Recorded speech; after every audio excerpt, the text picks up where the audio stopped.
I've been brewing for about 6 years, and we started working on the brewery about 18 months ago.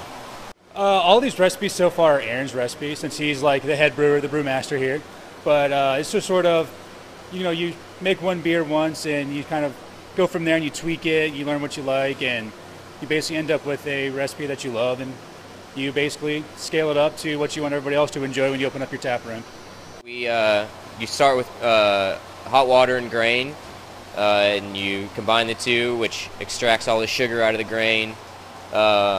When we move that into what's called a boil kettle, and we boil it for an hour, and it had hops, which adds bitterness to the beer. And then we move it into a fermentation vessel where we add the yeast, which then creates alcohol. The craft beer industry is really unique in that when people seek out craft beer, they're not just looking to find one brewery to hole up in. They want to hop between multiple different tap rooms. And so having more in your area is an advantage to each brewery that's there.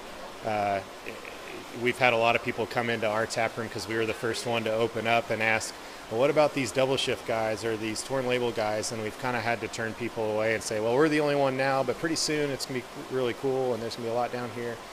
Oh, when you come down to Crossroads, I mean, people love coming down to First Fridays and walking up and down, and this area is one of the hot spots for it. So with that, I mean, you have Border right next door, you have us, and you have Torn Label right down the street, and then a couple breweries are going to be opening up here in the next few months. I mean, you're going to have a nice spot that you can get out of your car and not have to drive to and from each location. You can just have a couple beers at each spot and go up and down and enjoy each one. So it's going to be a little community of people who support each other, and a community that supports these breweries as well.